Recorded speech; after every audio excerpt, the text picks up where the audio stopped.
Abra sua Bíblia no Evangelho de Lucas, capítulo 1, do versículo 67 ao versículo 80.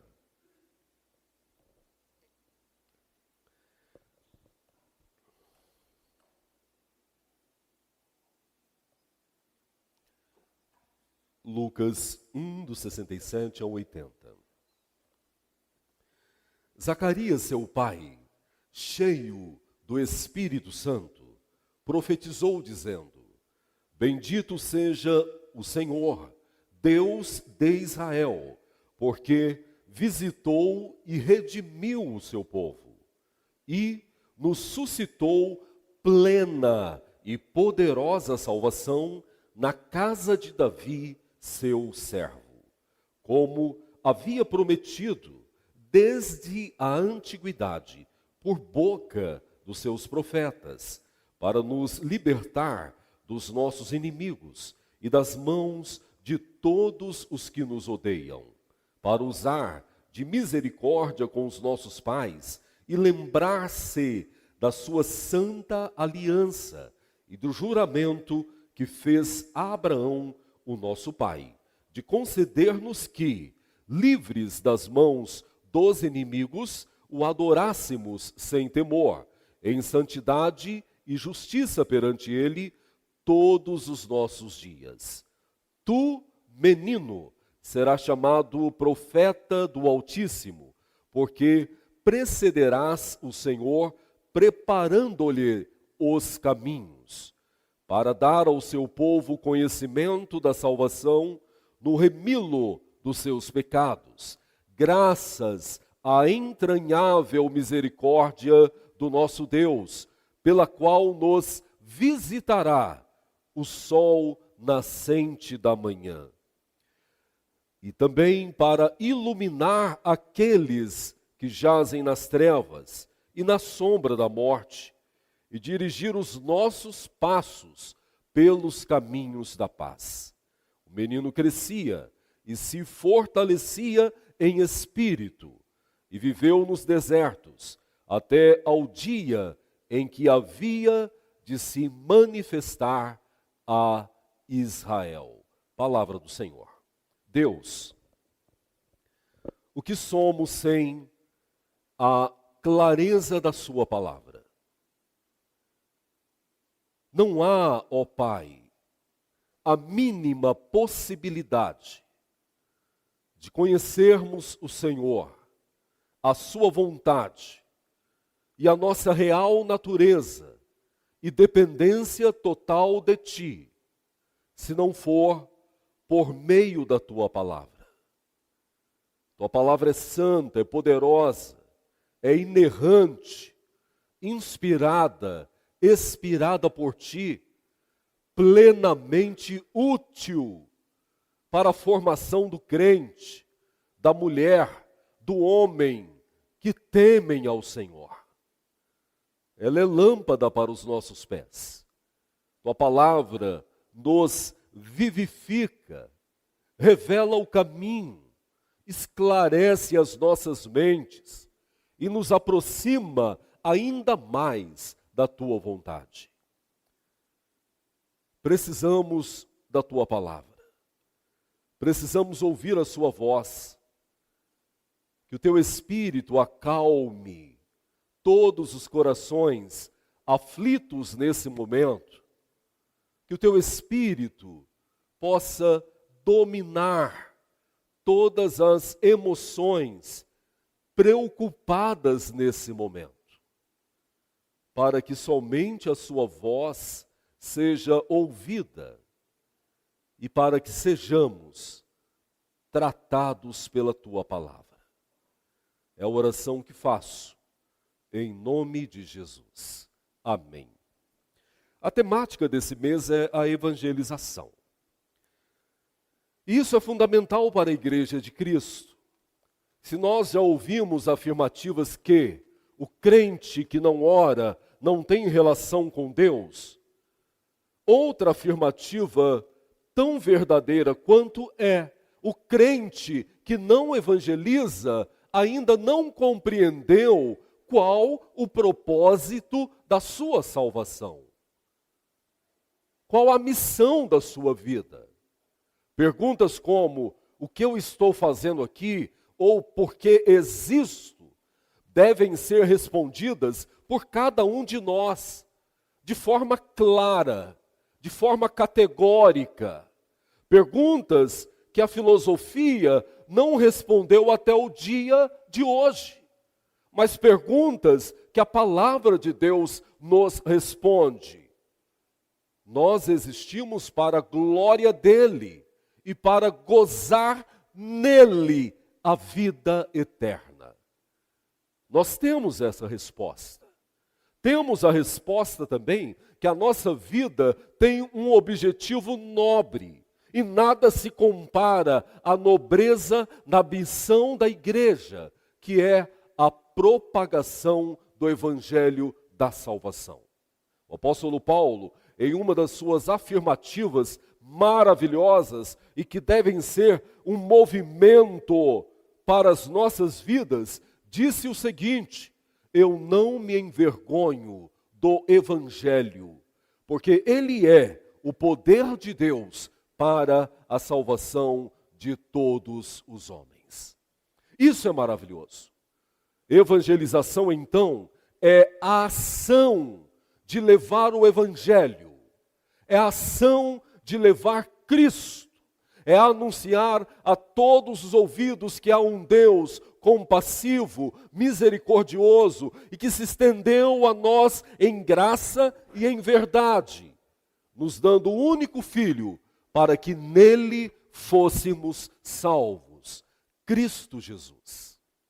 Evangelizar é a ação daquele que é salvo. Se há uma pergunta clara para nós também, bem respondida para todos aqui essa noite, é: você tem certeza da sua salvação?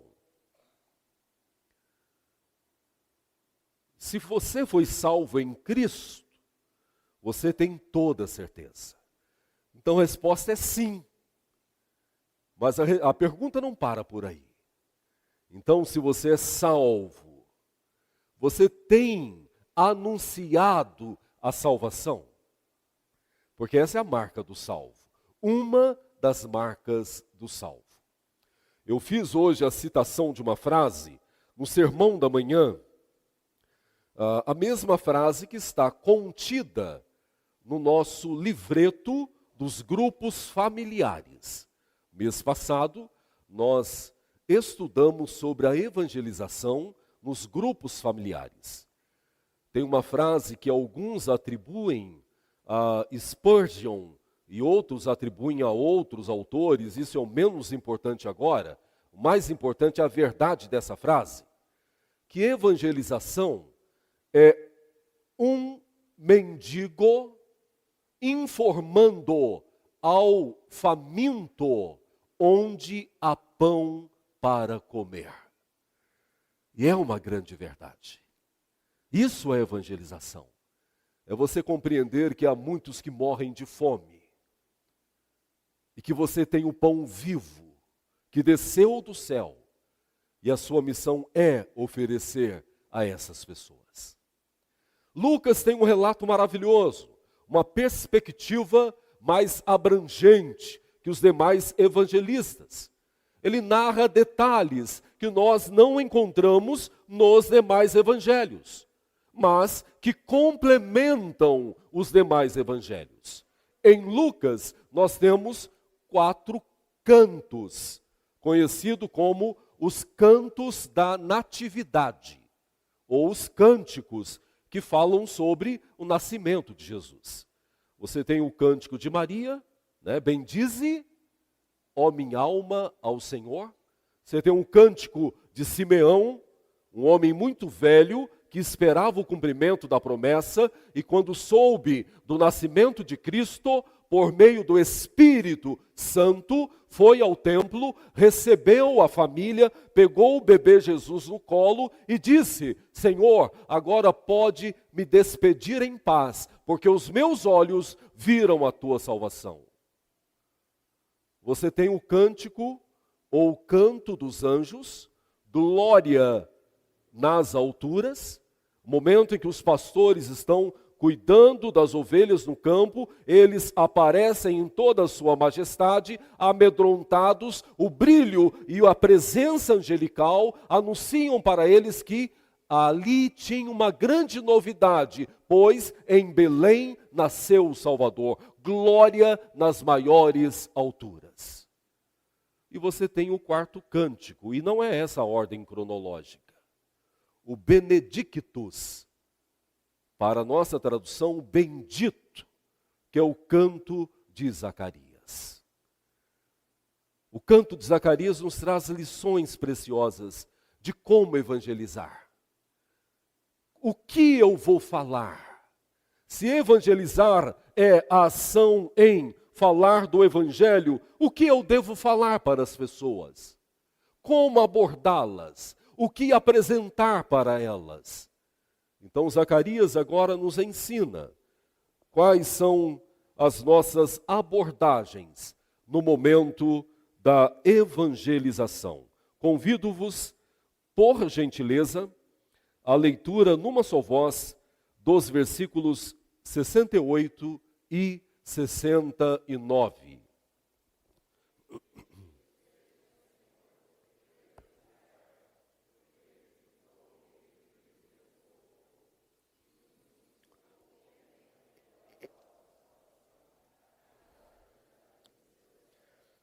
Vamos lembrar de um contexto muito importante. Gabriel, o anjo, apareceu a Zacarias e disse para ele: sua mulher terá um filho, e você colocará nele o nome João, que para algumas traduções significa Deus é salvação. Zacarias, tomado pela incredulidade diante das impossibilidades humanas,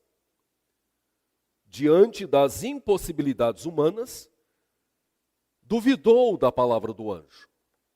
O anjo disse para ele: porque duvidaste, ficarás mudo até o nascimento do seu filho. Ele ficou aí por volta de 10, 9 meses sem falar. No dia do nascimento de João, a família toda em polvorosa, aquela agitação de quando o bebê nasce, pareciam brasileiros, porque quando nasce um bebê na família, é uma festa. E aquela festa toda, e aí surgiu o questionamento: como ele vai se chamar? Mencionaram em colocar o nome da família de Zacarias. Logo tiveram uma objeção, e daí disseram: pergunta para o pai. Foram até o pai e perguntaram para o pai: como ele vai se chamar? Ele pegou uma tábua e escreveu o nome: João. E o texto sagrado diz que imediatamente ele voltou a falar. Esse é o contexto. Então João sabia muito bem de que falar do evangelho é falar de um Deus que cumpre as suas promessas. É a primeira formulação. O que eu vou falar quando eu evangelizo alguém? Fala que Deus é fiel. Fala que Deus não nega a sua palavra. Fala que Deus não erra. Fala que Ele é santo em todo o seu proceder e fiel em todas as suas palavras. Fala que Ele não se esquece, que tudo que Ele promete, Ele cumpre a propósito. Deus não está escrevendo uma história, Deus já escreveu eternamente a história. E pela sua bondade, pela sua provisão, pelo seu cuidado, Ele o faz com que essa história se realiza em toda a linha da humanidade. É isso que nós anunciamos. Um Deus que não mente, um Deus que não ilude, um Deus que prometeu a salvação lá no passado. A primeira profecia quanto A salvação para a humanidade está em Gênesis.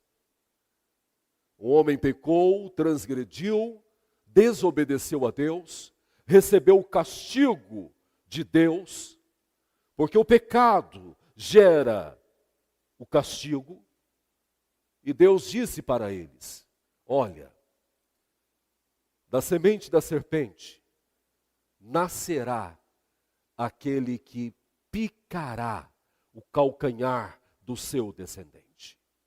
Mas ele, o seu descendente, falando de Jesus, pisará na cabeça do diabo. Que promessa maravilhosa. Quanto tempo depois? Quanto tempo depois? Deus não é homem para que minta, nem homem para que se esqueça daquilo que prometeu.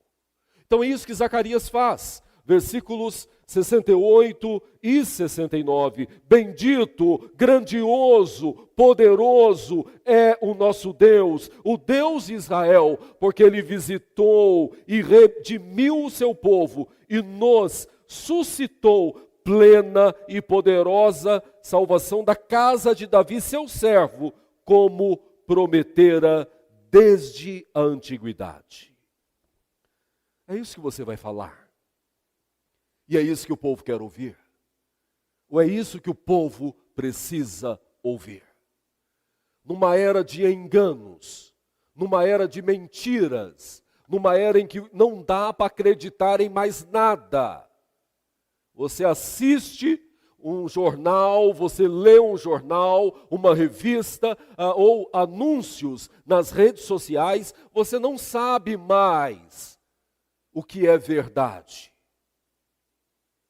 O que muitos ansiaram na sua total independência, emancipação de Deus, que a verdade não é absoluta e que cada um tem a sua, é isso que a gente vive hoje. Não há verdades na humanidade. Então, quer falar, quer pregar, anunciar a salvação, comece falando: eu sirvo um Deus que é verdadeiro, um Deus que cumpre as suas promessas, um Deus que fala e faz infinitamente mais de tudo aquilo que nós cremos e esperamos. A grande maravilha na perspectiva do cântico de Zacarias ainda, no versículo 68, é que a fidelidade de Deus nos visitou e nos redimiu de todo o nosso pecado. Que bênção! E aqui é bem brasileiro mesmo.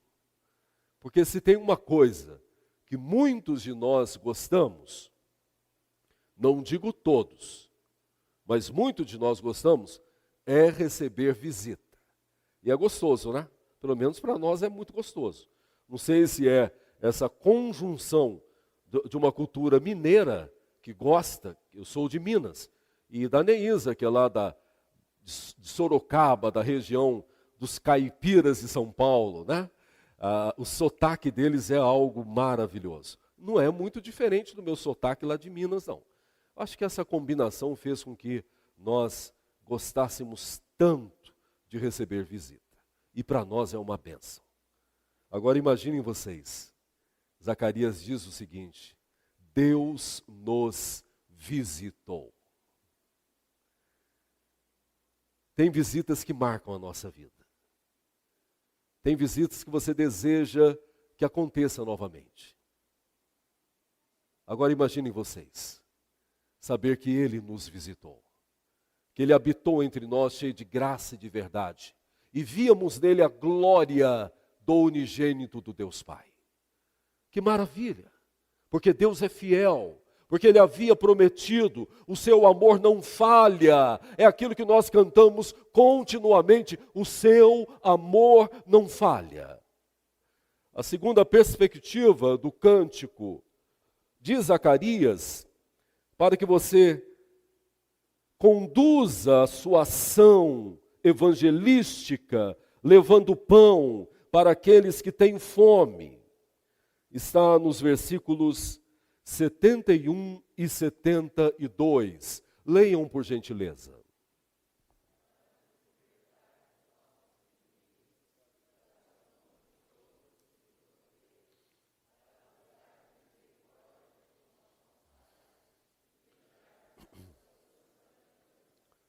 Amém.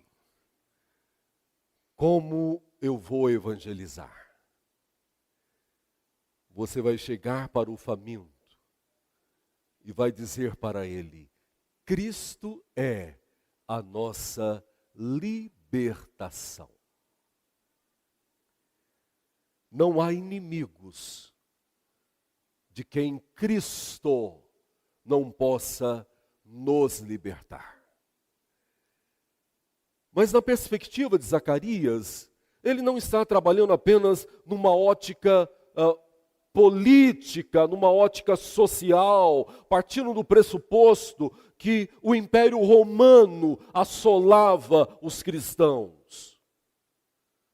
A perspectiva de Zacarias transcende essa realidade, porque ele fala de inimigos muito mais sérios do que uma perseguição política, do que uma perseguição cultural, do que uma perseguição no seu trabalho, na sua faculdade. Ele fala de inimigos muito mais perigosos do que esses inimigos.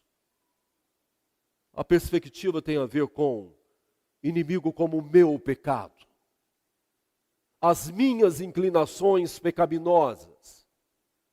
Tem a ver com a minha natureza, o meu eu, que mesmo tendo sido mortificado na morte de Cristo no Calvário, ainda em muitos momentos se levanta e se rebela contra a santidade divina. Inimigos como o mundanismo, como toda tendência mundana que tenta normalizar e normatizar pecados, tirando toda relevância e consequência deles. Inimigos como Satanás, que como a própria Bíblia nos ensina, está ao derredor, investindo, procurando lacunas, brechas, para que ele possa entrar e destruir tudo na vida da humanidade. Evangelizar é chegar para o homem e a mulher sem esperança, que vive o fardo do pecado, a desesperança do pecado, e falar para eles a solução, porque Cristo nos liberta da morte e do pecado. É isso que nós falamos. Isso é evangelizar.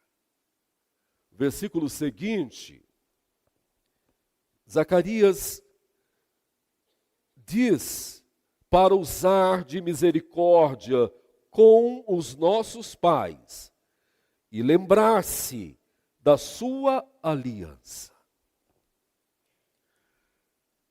A liberdade que Cristo nos deu é resultado da misericórdia de Deus derramada abundantemente sobre nós. O que você pode falar quando evangeliza? Nós temos um Deus rico em misericórdia. Como o salmista orava: Senhor, não olha para mim conforme os meus pecados, mas olha para mim conforme a grandeza da tua misericórdia. Como Jeremias compreendeu as misericórdias do Senhor no livro de Lamentações, capítulo 13. Capítulo 3. Quero trazer à memória o que me dá esperança. Senhor, as tuas misericórdias são a causa da minha existência. Elas não têm fim, elas se renovam a cada manhã. Grande, Senhor, é a tua fidelidade. O que é misericórdia? Misericórdia, na perspectiva bíblica, é a ação de Deus em não nos tratar conforme nós merecemos. O que você merece? O que o homem merece? A morte. Porque o salário do pecado é a morte. Mas o dom gratuito de Deus é a vida eterna e o perdão. Misericórdia é esse olhar de Deus para nós, e mesmo sabendo que somos pecadores, Ele nos trata de forma totalmente graciosa. Nos perdoa, nos renova, nos faz filhos. Isso é misericórdia. E finalmente, Zacarias nos aponta uma terceira aplicação quando você e eu vamos falar do Evangelho para outras pessoas. Versículo 74.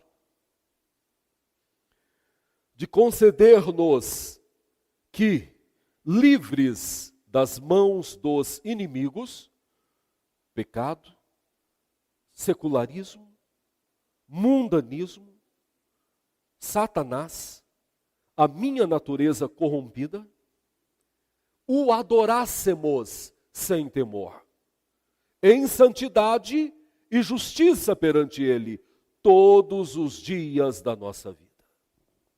Terceira aplicação. O que eu devo falar quando eu anuncio a salvação? Deus nos santifica e nos justifica. E é isso que a humanidade tem que ouvir. O que é santificação? Para o apóstolo Paulo, a santificação é exatamente a ação do Espírito de Deus em nós, que continua tirando de nós o pecado, nos fazendo ainda mais parecidos com o Pai. Cristo trouxe para nós a possibilidade da restauração da imagem de Deus em nossas vidas. Santificação sem a qual ninguém verá o Senhor. Santificação é ter as nossas ações santificadas, pensamentos santificados, reações santificadas. E ser santos, na perspectiva bíblica, não tem a ver com a perfeição plena, porque ninguém é perfeito aqui. Ninguém aqui poderia morrer na cruz em favor de uma pessoa sequer. O que falar do mundo inteiro? Então ninguém aqui é santo no sentido de perfeição. Agora, santo na Bíblia tem a aplicação no sentido de fomos separados para a glória de Deus. E é isso que você vai pregar. É isso que você vai anunciar. Olha, Deus é fiel, Ele cumpre todas as suas palavras. Na fidelidade de Deus, Ele revela sobre nós a sua rica, preciosa misericórdia, com a finalidade de santificar as nossas vidas. É isso que nós pregamos. É isso que você tem que falar. Percebam que não há segredos. Não há necessidade de capacitação. Eu vou fazer um workshop sobre evangelização para que eu saia falando do amor de Deus. Ninguém precisa de workshop para falar do amor de Deus. Você só precisa viver no amor de Deus. Ele complementa falando da justiça de Deus impressa nas nossas vidas. E aí você vai falar para aquele que te ouve: é Ele quem nos justifica.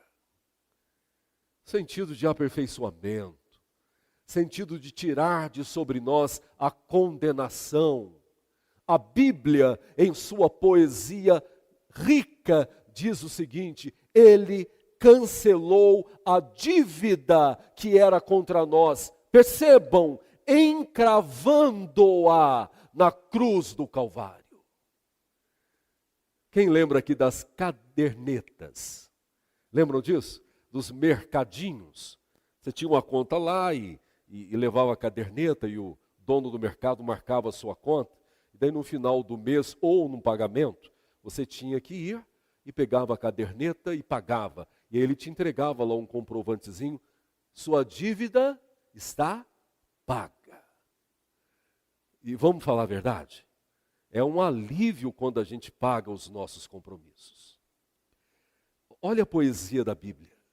Cristo pegou a nossa dívida, cancelou e a encravou na cruz do Calvário, para mostrar que nenhuma condenação há para aqueles que estão em Cristo Jesus.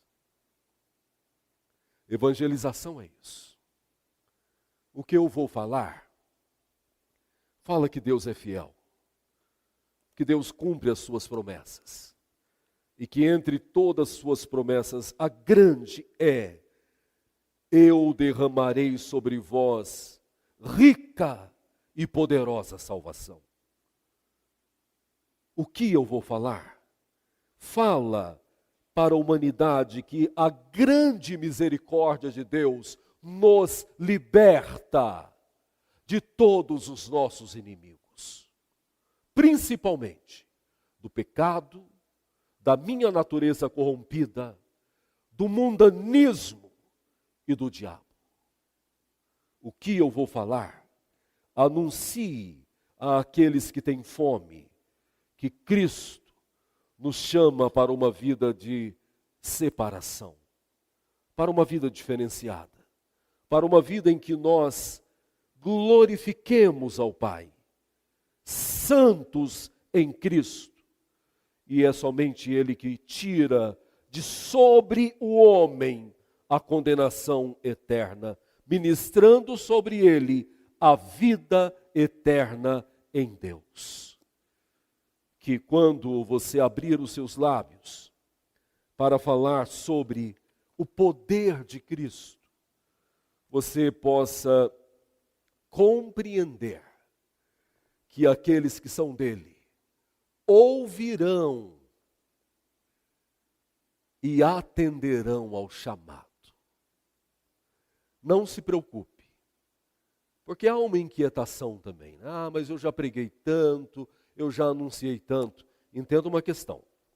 Se você viver 120 anos, e espero que vivam, você não vai evangelizar tanto ainda. Você pode fazer isso todos os dias dos seus 120 anos. Não vai ser muito. Ah, eu já orei muito. Você não orou muito. Se você viver 200 anos orando todo dia, ainda vai faltar oração. Quando se fala na relação com Deus, a gente nunca tem créditos com Ele. E é isso que eu preciso entender. Então evangelize, fale do amor de Deus. Mostre o Deus fiel, que cumpre as suas promessas. Mostre o Deus que é misericordioso, que nos liberta do pecado, da morte e do juízo. E mostre esse Deus tão gracioso, que nos separa para a glória dele e nos faz viver em santidade. A Ele toda honra, a Ele todo louvor, pelos séculos dos séculos. Amém. Convido a igreja a se levantar.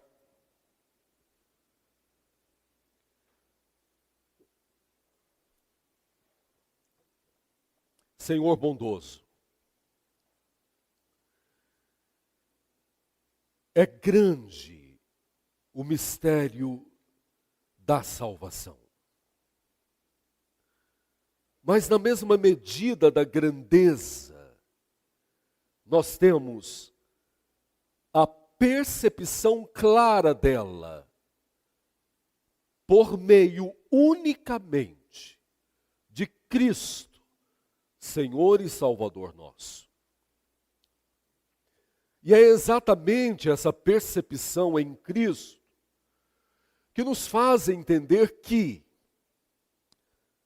se encontramos o pão da vida e fomos saciados na nossa fome eterna em Cristo, a nossa missão a partir de agora é levar o mesmo pão àqueles que estão com fome. Fome de justiça, fome da verdade, fome da santidade, fome de esperança, fome de alegria, fome de força. Deus, o Senhor nos deu a graça de sermos aqueles que levam a mensagem que transforma vidas, que transforma sociedades, que transforma histórias. Não há nada mais precioso do que levar o teu evangelho. É a missão da igreja, é a minha missão.